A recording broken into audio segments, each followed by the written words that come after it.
je suis un pauvre travailleur, n'est-ce pas?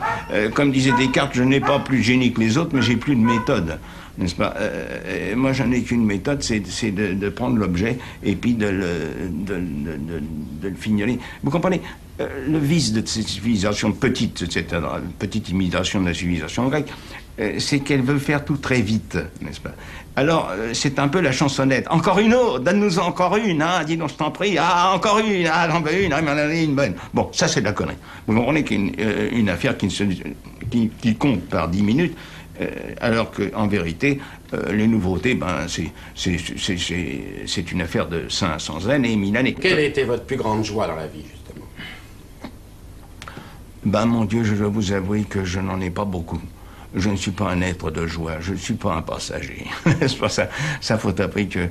non, j'avoue que je serais content quand je mourrai. Voilà, la vérité, c'est que je me désire mourir de façon la moins douloureuse possible. C'est tout, j'ai pas besoin, je ne suis pas assoiffé de douleur.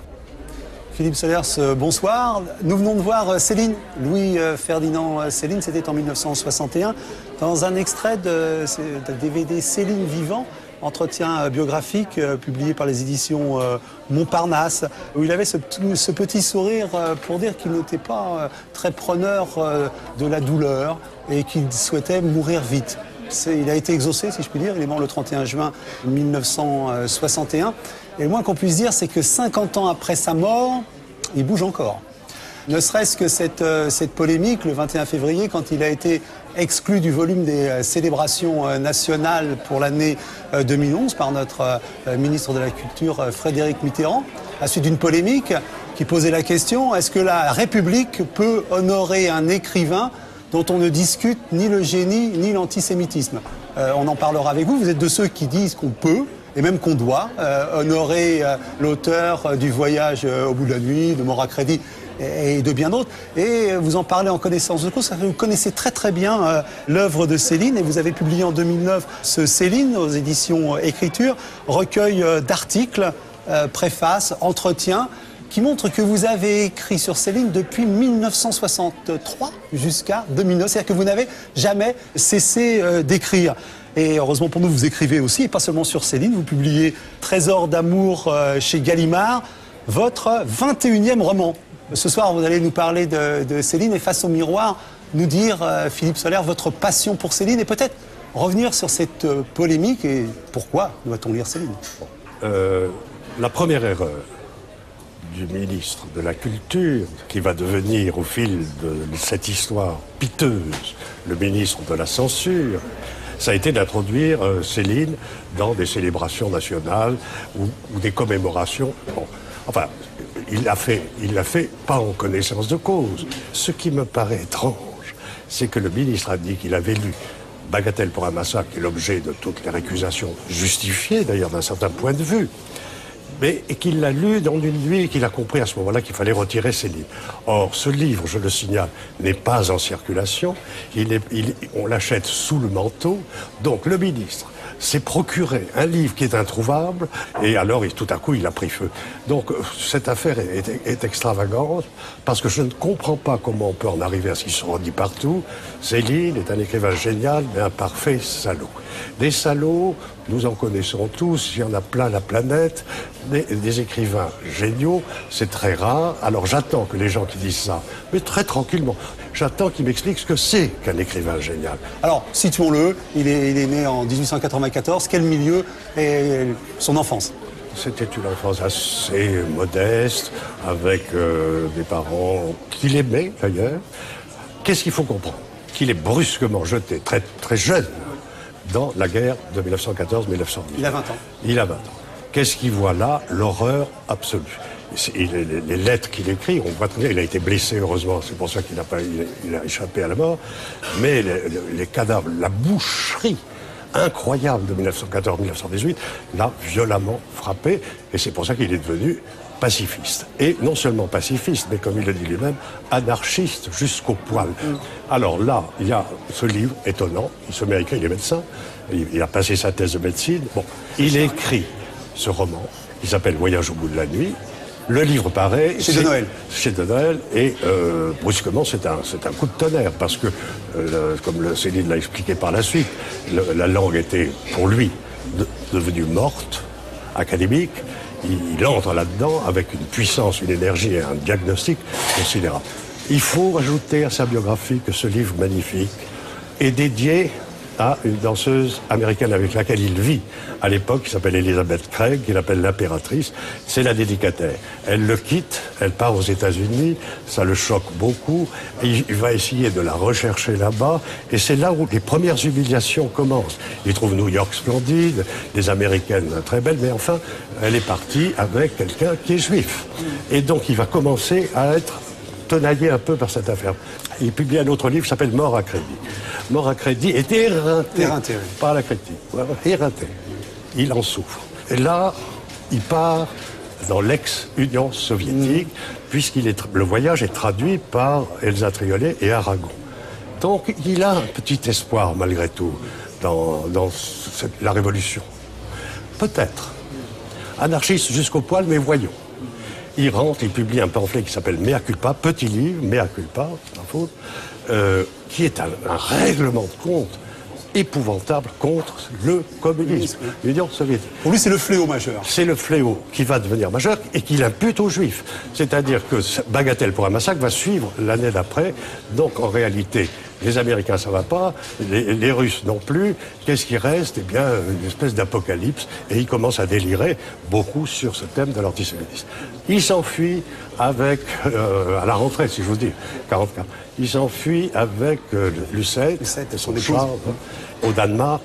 Et là, nous avons son séjour de 18 mois dans le quartier des condamnés à mort à Copenhague. Donc, il sort comme un débris. Il est physiquement extrêmement diminué. Alors, je ne sais pas si on a bien saisi tous les ennuis judiciaires qu'a eu Céline, ces 18 mois de prison qu'il a passé au... Et les lettres, sans cesse, des lettres de défense d'ailleurs, très drôles, très argumentées, etc. Et des lettres offensives. Bon, il s'est battu, voilà. Oui, il s'est battu pour Céline parce que vous dites dans vos écrits que c'est le Danemark qui a sauvé Céline à cette époque-là. C'est tout à fait démontré désormais par les travaux à Lyon, tout ça. On voit très bien que le Danemark a refusé l'extradition de Céline. Qui a été demandé par la France. Et qui a été demandé de façon compulsive, jalouse, par la France. Eh bien, je pense que ça, c'est le Danemark, en effet, qui a agi démocratiquement en refusant une extradition. Il n'a pas trouvé ça convaincant qu'on veuille extrader l'écrivain pour ses écrits. Et donc, oui, il serait rentré en France à cette époque-là, puis il aurait été probablement assassiné assez vite. D'ailleurs, son éditeur, De Noël, a été assassiné dans des conditions pour le moins troubles. Qui reste obscur, mais enfin, on sait un peu d'où ça venait. Oui. Or, miracle du génie, hein, le salaud, mais le salaud génial, il écrit coup sur coup, jusqu'à sa mort, des livres absolument extraordinaires. Nous ne connaîtrions pas vraiment la Seconde Guerre mondiale, ou alors par le cinéma, les documents, si vous voulez, mais de l'intérieur, dans le rythme même de ce qui est arrivé, sans les grands livres que sont D'un château l'autre, Nord, Rigaudon, le voyage dans Hambourg, sous les bombes au phosphore, c'est absolument extraordinaire. Féerie pour une autre fois, Maudit soupir pour une autre fois, etc. Voilà. Alors, il y a ce retour en France. On sait qu'il va quand même être condamné à l'indignité nationale. On va lui prendre la moitié de ses biens. Et là, il s'installe à Meudon. Là, il prend une position, c'est-à-dire qu'on vient le voir. Il y a beaucoup d'interviews. Il ne faut pas croire que... faudrait qu'on sache que Céline n'a pas été tenue à l'écart de l'activité littéraire en France. Alors, donc, on a l'impression d'un Céline qui, à la fois, se montre comme dans une espèce de déchéance et qu'en même temps, il joue un personnage. Bien sûr.